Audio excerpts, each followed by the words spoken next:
Hey everybody, today I am filming our September update or recap of our homeschool for my 7th grader. I'm going to film separate videos for my 4th grader, my 7th grader, and our family subjects because I just filmed my 4th graders and it was really long. So it would just be way too long to put them all in one video. I know I could just talk less, but have we met? That's not me. So anyway, this is all about my 7th grader. She is 12. We are just finished our 7th week of school. So we started towards the end of August. And yeah, next week we will start our 8th week. So I thought I'd give you kind of a recap of what we've done and just update any changes that we've made. So this has been working really well this year, having a planner for her. She had one last year and that kind of eased her into it. And so she's doing fine with this year.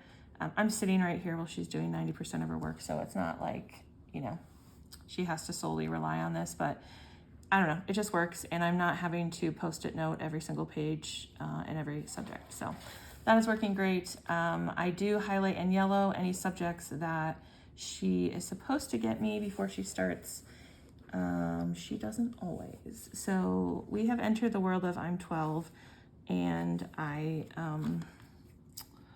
want to do things the way I want to do them. And so like for Lightning Lit, I've kind of stepped in and started being a part of some weeks for various reasons. There's a lot in the lessons and I don't want her to miss what's in the lessons.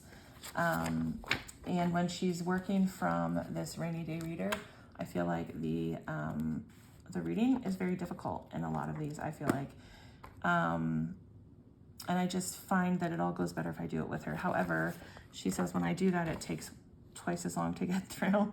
So sometimes she doesn't remind me that that's what she's moving on to. But whatever, I think that's part of being 12. So, but anyway, these are kind of a note for her that this is something she does with me. And yeah, so that's working fine. The planner is working fine. Let's see here. We'll start with math. We are doing 6th grade math with confidence. We are in the pilot program for that. It is going well. So I have all of the teacher pages in a little binder, and then I put the student pages in her folder and we work through that together. These are reference pages that come with the program. And yeah, the only downside to doing this is that you have to wait for each unit to come out and then give your feedback on it, and then you get access to the next unit. So unit 3 that we're on right now, we will finish it Monday, and I don't have unit 4 yet. So unit 3, when this came out, I had to print it the morning we were doing it, which was a little, and then there's mistakes sometimes in the answer key or, in the materials themselves. So, that's the only kind of downfall to it, but the program itself just works really well for her.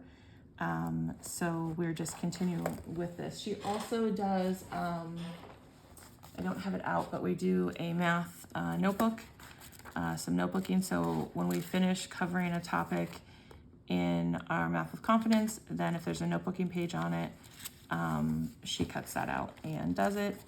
So that's been a nice addition. And then the other thing that I have added in, and I did another video on this, but I'll just show you real quick. Well, I guess a couple of things that we do. So oftentimes when I'm doing this with her, my son is doing Science Mom, and the Science Mom lessons tend to be at least most of them. I think every now and then there's one that's only about 30 minutes long, but typically they're about 45 minutes long. And that is my time to just work with her. So if this hardly ever takes us 45 minutes. So we will sometimes add this in. I've started just using these as kind of review with her on fractions. There's 4 in the Key to Fractions bundle, I guess you would call it. And I also bought decimals, I think. I did another video on these, so I'll share that with you if you're interested. But anyway, so sometimes we will add in a couple pages of this, and or I will pull out a game or some kind of activity on a math concept that I want her to just practice more on, something that she's already learned, but I feel like she's forgetting it, or I just think she needs more practice. So I'll pull out something like this. This is Math in a Flash Discovery Can from Lakeshore Learning. So this is one we have been using, and it just, you're just practicing doing measurement conversion. So those are things that we pull out during math time for her. And so that's been working really well, actually. And then I also, hers is kind of messy. I just took something out of it. I keep a math kit for her of the supplies that we need for Math with Confidence. And as we find out about a new supply we need, I just add it in. But Math with Confidence doesn't require a whole lot. She does have some fraction pieces that are supposed to go in here, but I took them out and put them in her brother's math because he needs them before she does. So normally those are in there. But anyway, that's math. It's going well. No complaints there, which I think is like a first ever in homeschool, that there's no complaints in math. She is also doing Science Mom for her science, and that is going well. She's doing Biology 1 and Biology 2. So she does this 3 days a week, and it's going well. My only problem is because I'm not watching the lessons, it's a little harder for me to kind of check her how well she's retaining the information. So there are quizzes in here. They do like a quiz show every so often. Let me see if I can find one. Oh, here we go. So there's a quiz. So that can kind of help me gauge, but I don't know. It's fine. And I'm giving her other things to go along with it to kind of enhance it or to add on, just because she's the type of kid who does well when she works with the information in different ways multiple times. So next week, they're starting some like human body kinds of things. And I had gotten this series for her once before, but she didn't read the whole thing. But these are a graphic novel. So the circulatory system will go along with next week's video. So like I'm adding in stuff like this for her, or just some other nonfiction books that I get from the library that go along with whatever topic that they're doing. So it's been going fine. And then history, she is doing Curiosity Chronicles, snapshots of modern history. She really likes history, so she likes this. However, she's not as interested in, she really likes US history, and so she's not as interested in, let's say, the Queen takes over India, or there was a bunch in Canada, New Zealand, and Australia. Those she's less interested in, and so her retainment of that information is less. And so I have to be aware of that and just kind of be checking in a little bit more with this. For my fourth grader, it's not as much of an issue, mostly because he remembers so much of what he reads or hears. He doesn't need to have that recall practice as much to really solidify it for him. So it's not as hard with fourth grade as it is for me with the seventh grade, and kind of keeping up with this. So what I have started doing is I'm actually reading the chapters ahead of time, so that I can better help her get through some of the questions. So what she normally does with her history is she has her timeline notebook, which we've had since we did ancient times with History Quest, I think. So she puts her kind of pieces in there, and then she has the student guide from Curiosity Chronicles. But the changes that I made just a couple weeks ago are this. So what I'm finding we need to do more of is spend more time on these comprehension questions and writing really good, detailed, thorough, strong answers. And so I've started just adding in a blank sheet of paper because, first of all, these lines are never enough space. And second of all, when she sees just a couple little lines, I think her brain goes, I can write 5 words and I'm done. And it's really not a thorough answer. And I really want to focus in on that with her now. So I pulled the question part out, and we do those on Thursday. And then when she listens, she only does 1 chapter a week. When she listens to the chapter, she goes ahead and does the vocabulary, her timeline, and then I'll have her do her map work. And then this part we do on Thursday together. We're able to, because I'm reading the chapters as well before she does, I'm able to kind of help her expand on her answers a little bit. And this really allows us to also put the writing revolution into practice a bit. And then I would still like to have her do the crosswords, only because I think that they're good. It's good recall practice of the things that she read about. But I think I'm going to start to use these like in the future as review. She can go back and do some of these again. But anyway, that's just kind of a tweak that I've made with putting more focus on these comprehension questions and how we're answering them, and writing strong, thorough sentences that really communicate that we understood what we read. So that's how that's going.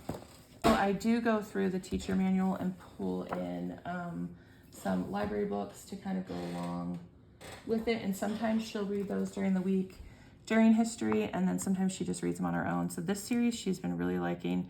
This is A Wicked History. And 2 weeks they recommended, this is for this coming week, but 2 weeks in a row, I think they recommended books from here, from this series. And I just got all of them from the library, and she's just been reading them. They're a quick read, so she's been doing that on her own. But I will get other library books. I try to do things that are quicker reads, more picture book length, so that it's just like adding to what she's read or giving a little more detail to something she's read, but isn't like a whole novel that she has to sit down and read. But I think she's been liking that as well. Which brings us to this Jules Verne. Jules Verne, these were recommended in Curiosity Chronicles because of the time period that these were written. And so we've kind of taken this and added it in as another subject. There's not really time to do these in history. I'm looking for,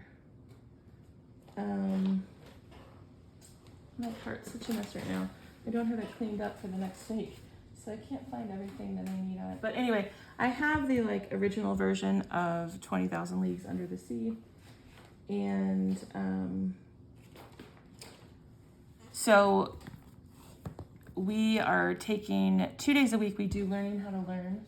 Sorry, I feel like I'm all over the place right now, but 2 days a week, she and I work through this book. We read a chapter together, and then we pull some videos to go with it from the Coursera course that goes with this. And then I have her answer some of the questions here, right? Her answers to the questions. So we do this 2 days a week. The other 2 days, I've just decided to add in Jules Verne, or I don't know how long this will continue, but we're kind of stepping it up to the original novel. So we started with 20,000 Leagues Under the Sea, the graphic novel, I mean, and then, so we did this, and we did Who Was Jules Verne, and we just read them together. And then this coming week on those 2 days, we're going to work on reading through this Classic Starts abridged version of 20,000 Leagues Under the Sea. And then once we have those under our belt and we feel like we have a really good understanding of the story, then we're going to read the original and really kind of focus in on the different language and all, vocab and stuff that's in there, and just see kind of how it differs from these two. So that's something that she and I are doing together, and just really taking a close read of a classic novel that I think might be too difficult for her to read on her own, or let's say this, she could read it on her own, but I think that she would breeze by a bunch of important things that I wouldn't want her to breeze by. So anyway, this is going well, and so far this is going well. We will continue this however long it takes. Okay, I went way out of order on that. So math, science, history. Let me jump ahead to Lightning Lit. So Lightning Lit is going fine. So let's see. She has read Prairie Lotus. And I think that's the only other novel she's read so far. And then she's read a bunch of short stories out of the Rainy Day Reader. And then next week she starts The Hobbit. And so the thing that is, I feel like the lessons are pretty, like, let me get the book out here. The lessons have a lot to them, in my opinion. And the Rainy Day Reader, I feel like, can be a challenging read. So let me show you an example. There's a lot to the lessons, I guess is what I'm trying to say. And it's a lot of text and a lot of reading with not a lot of things broken up. And I feel like that can be, especially for a kid with ADHD, this can be a lot to make sure that they're not just glossing over parts of it or skipping chunks of it. But there's a lot of really good information. So that's why I kind of like to try to do some of this with her, and I'm encouraging her to kind of highlight as she's reading through it. But it's good information, but there's just a lot to it. And then as far as the Rainy Day Reader, these are all, everything we've read, one was really odd. A few of them were really odd. But there were a few that were really good. We really enjoyed, Mark Twain. Yeah, The Taming the Bicycle, that was really good. But she read it the first time and she missed a lot. I thought. She doesn't think she did, but I thought she did. So what I've started doing when she has a Rainy Day Reader assignment, I make copies of it and I go through and I make all kinds of notes and I highlight things that I want to point out and I highlight words that that I want to see if she knows, that I think she might not know. Half the time she does know them. And I even go ahead of time and like write the actual definition, not just like what I think it means, because sometimes there's been some words in here that I didn't really know. And then we go through and read it. She's read it once and then we go through, and this is why she says it takes longer, I'm sure. But this really helped her understand the story. This was, a humorous story, and I don't think she saw the humor as much in it when she read it through the first time on her own. But by going in and doing a much closer reading of it, she really was able to kind of see what a humorous story it was. So that's what I've been doing, when she has selections from the Rainy Day Reader. So there was one, because these are older works by a lot of, some of them are classic kind of authors, but the vocabulary can be tricky if you're not used to reading that type of literature. So, there's that. I think it's good for her, but I think that it kind of hit us out of nowhere and maybe we weren't totally prepared for it. I was going to try to find the one that we read that it was difficult, and it was she had trouble connecting with it. Okay, I found it. It was called The Peacemaker. And if you want to pause it and read a little bit, you can. But this one definitely was a struggle, and I had not started kind of this process when she was reading this, which I wish I would have, because we could go back and do this, but that would be like pulling teeth, I'm sure. So anyway, all of that to say, I think that these are challenging. So to make sure that she still gets the most out of them, I'm doing this. The novels have been great. We did kind of a really close reading together, and annotated and all of that kind of stuff with Prairie Lotus, and that went well. And I plan to do the same thing with The Hobbit, although I'll tell you, don't come for me, but I've never read The Hobbit. I have no interest in reading The Hobbit, but I'm going to read The Hobbit for my child. So that's what's coming up. And then as far as the writing assignments go, so in this, I don't know if all the editions of Lightning Literature are like this, but in this particular one, it tells you that they give you way more writing assignments than you will need, and that you should, with your child, pick and choose which ones you're going to do. So we have not done all of them. Any ones where I have an X here are ones that we have skipped or are planning to skip. But let's see, it's definitely easier writing than IEW. And they give you a ton of time, multiple weeks typically, to finish a writing assignment. But I kind of like that it's low stress and that you can just go back. Like each day you're going back and maybe based on something you learned about in the lesson, you're then going to go try to add that into what you wrote. So like in the, they spent, I think, 2 weeks on humor. And so, let's see. She would give suggestions at the end for like how to go back to your paper and, you know, try adding in, you know, these funny words, or try adding in wordplay. So it gave like a lot of time to really go back in your initial paper and kind of work with it. So I guess I like that part. The weeks that we aren't doing the lightning lit writing, we will be doing structure and style. So I think so far she's only had 1 week that she's done structure and style, and then coming up here she'll have a couple weeks where she will do. I just took way too long on lightning lit. Fix It grammar is going fine. She, I don't know, likes it, I think. She doesn't complain about it. She likes that it's quick. She likes the story of Robin Hood. She's read it before, so she enjoys that. She does her rewrite in cursive. That is her cursive practice. So this is going fine. Okay. Vocabulary, she does word wisdom. We were struggling a little bit earlier in the year with this, and mostly with the lessons where they're doing the Greek and Latin roots. I think those can be a little trickier. So I just have her make vocabulary cards at the beginning of every unit, and Latin root cards as well if they're introducing Latin roots, so that she can kind of review them. Plus, for her, it's not just reviewing the flashcards, it's the writing out of the flashcard, I think, that helps her. And it also makes it easier for her to very quickly go back and check something if they're all on flashcards, rather than having to flip back through a bunch of pages and find where on the page something was. But this is going fine now that we added in that little step. So yeah, that's a win. All right, Latin. Okay, so at the beginning of the year, I was doing Latin with her. She is doing it independently now.